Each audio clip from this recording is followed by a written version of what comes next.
Hallo und herzlich willkommen auf meinem Kanal Ingas Color Art. Heute gibt es ein Bild aus der abstrakten Acrylmalerei und ihr könnt dabei sein, wenn ein Bild am Ende nicht so aussieht, wie es ursprünglich geplant war.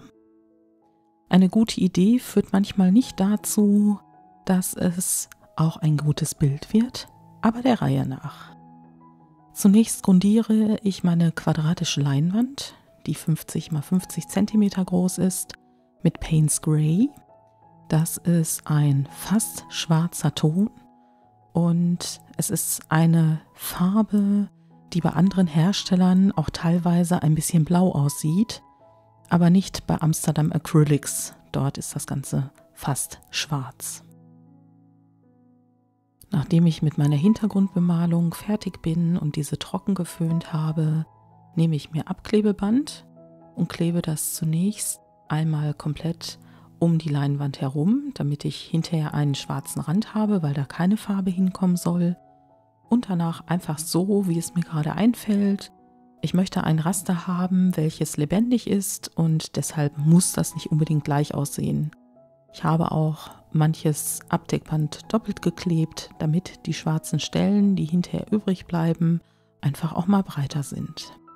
Danach habe ich zu einem Malmittel von Bösner gegriffen, denn ich hatte hier bei mir in der Stadt in einem Laden für Wohnaccessoires ein Goldpulver und ein Silberpulver entdeckt. Das fand ich so interessant, dass ich es mitgenommen habe und ich weiß überhaupt nicht, was das für ein Hersteller ist. Jedenfalls stand drauf, dass man es einfach mit Wasser anrühren könnte und da dachte ich mir, wenn man das schon mit Wasser anrühren kann, ich habe es vorher ausprobiert, das war mir zu wässrig, dann könnte ich auch ein Malmittel von Bösner nehmen und da habe ich mich für das Multi-Effekt-Medium entschieden, welches transparent auftrocknet, also von dem Medium ist hinterher nicht mehr viel zu sehen.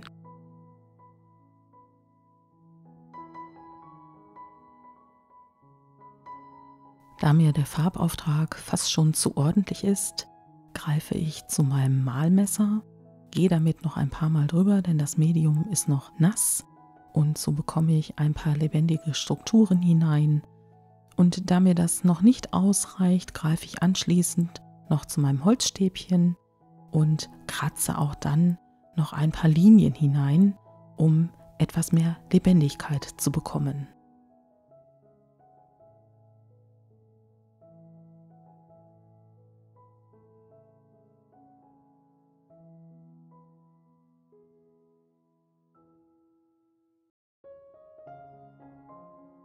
Danach rühre ich mir das Silberpulver genauso an wie vorher das Goldpulver, aber ich merke, dass der Farbauftrag ein bisschen anders ist. Also ich fühle mich so ein bisschen an Diamantenglitzer erinnert und es bleibt auch hinterher dabei, wenn das auftrocknet, dann schimmert sehr viel von dem Payne's Grey noch hindurch und ich habe im Vorderfeld tatsächlich mehr so kleine Glitzerpartikel.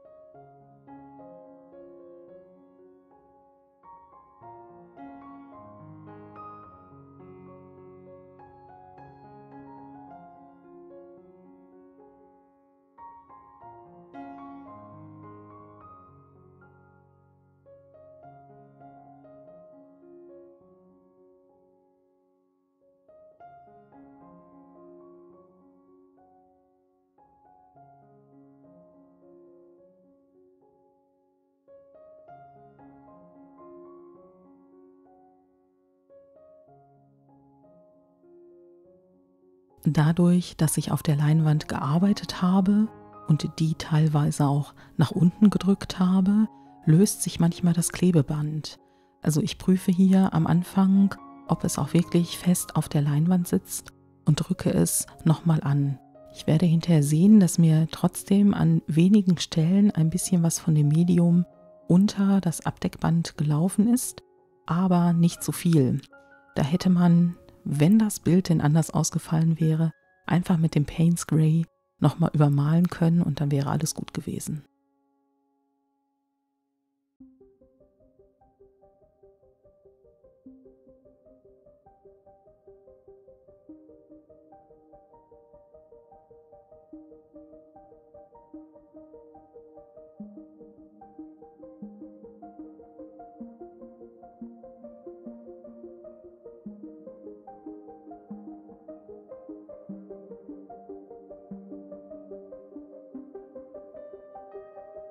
Jetzt könnt ihr sehen, wie das Medium aufgetrocknet ist und dass tatsächlich nur noch die Flächen in Gold und Silber übrig bleiben.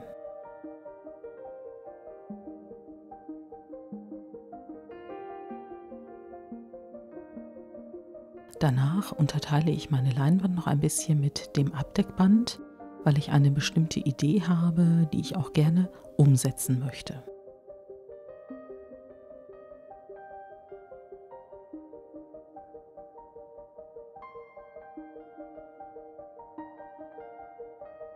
Von der Jahreszeit her bewegen wir uns gerade auf Weihnachten zu und wenn man mit offenen Augen durch die Straßen geht und Geschäfte betritt, dann ist dort auch sehr viel in Goldfolie, in Glitzer und es tut der Seele einfach gut, auch Lichter zu sehen.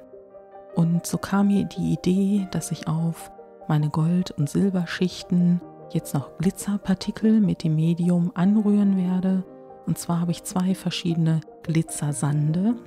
Der eine ist ein bisschen türkisgrün-gold und der andere hat einen blauen Unterton und schimmert etwas perlmuttfarben. Und die möchte ich verschiedentlich auf meine Gold- und Silberflächen auftragen.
Jetzt kommen wir zur Fehlentscheidung bei diesem Bild. Ich hatte mir irgendwann schon einmal Krakelierlack besorgt und war mit dem Ergebnis auch sehr zufrieden. Ich glaube, bei diesem Bild liegt es daran, dass ich bereits ein Medium benutzt habe, dass der Effekt, den ich an und für sich erwartet habe, hier überhaupt nicht auftritt. Also ich trage den Krakelierlack auf, föhne ihn auch ein bisschen an, lasse ihn auch trocknen und zunächst einmal kann man im nassen Zustand noch sehen, wie schön diese Glitzerpartikel auf den einzelnen Flächen eingearbeitet worden sind und wie schön das aussieht. Für mich sieht es schön aus. Der ein oder andere mag vielleicht kein Glitzer, dann sieht es wahrscheinlich nicht so schön aus, aber mir gefällt das unheimlich gut. Und hier ist noch alles in Ordnung. Also hier denke ich noch, dass der Krakelierlack funktionieren wird und werde gleich eines Besseren belehrt. Denn man trägt den Krakelierlack immer nur in eine Richtung auf und soll dann anschließend Acrylfarben relativ dünn darauf geben. Und ich habe mich dazu entschieden, auf die goldfarbenen Flächen nun das Payne's Grey aufzutragen. Und umgekehrt dann auf die Payne's Grey Flächen habe ich mir dann das Reichgold von Amsterdam Acrylics ausgesucht und trage das auf. dann sehe ich schon, während das Payne's Grey trocknet, oh je, das wird nix. Also der Effekt kommt überhaupt nicht rüber. Ich bin maßlos enttäuscht und auf einmal ist man total geknickt. Man hatte sich irgendwie einen richtig schönen Effekt vorgestellt, so wie man das teilweise kennt, wenn man mit Marmormehl arbeitet, aber nichts. Eine Riesenenttäuschung machte sich in mir breit und ja, ich habe dann versucht, das Bild noch zu retten, aber spätestens dann, als ich das Abdeckband abgezogen habe, kam es also zur richtigen Katastrophe und danach habe ich gedacht, das kannst du niemandem zeigen, dieses Bild. Aber ich zeige euch das. Ich zeige euch es deshalb, weil Dinge auch mal schief gehen können, weil Dinge einfach nicht funktionieren, wie man sich das ausgedacht hat, wie man sich das ausgemalt hat. Und es gibt auf diesem Bild Stellen, die ich richtig gut finde und Stellen, die ich natürlich überhaupt nicht gut finde. Aber für euch sozusagen ausprobiert, Krakelierlack auf einem Medium am besten nicht. Ich gebe jetzt noch einmal Medium mit den verschiedenen Glittertönen auf die verschiedenen Farbflächen, denn der ursprüngliche Gedanke war, dass das Gold und das Payne's Grey so weit aufreißen, dass man die unteren Schichten darunter noch sehen kann. Und dieser Effekt ist ja ausgeblieben, also die Crackles sind ja sehr spärlich gesät, sie sind kaum zu sehen und so dünn, dass man kaum etwas von dem schönen vorhandenen Untergrund sieht. Und deswegen dachte ich mir, ich transportiere das nochmal eine Ebene höher und vielleicht hat man dann noch ein bisschen den Effekt. Deshalb gehe ich da nochmal drüber. Also das Bild war sehr arbeits- und zeitintensiv und ich glaube immer noch, dass die Idee eine gute war, aber die ausführenden Materialien haben ganz einfach nicht mitgemacht.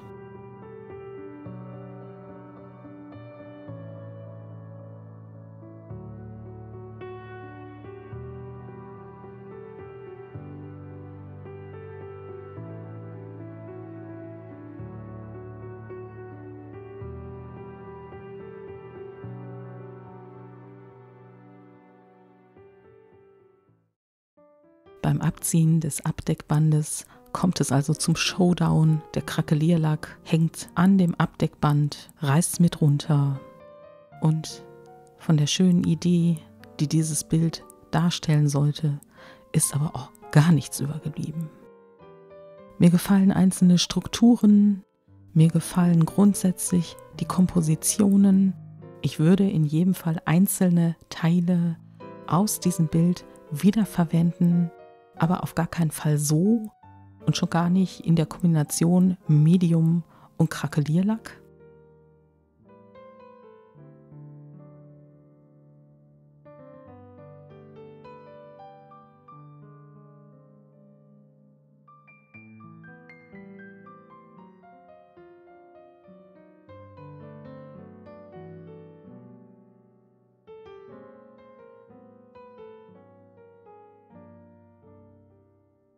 Ich danke dir fürs Zusehen, ich danke dir fürs Zuhören. Du darfst gerne kostenlos meinen Kanal abonnieren und mir trotz des Bilderfails ein Like für das Video geben. Ich wünsche dir noch einen schönen Tag und ich hoffe, wir sehen uns beim nächsten Mal.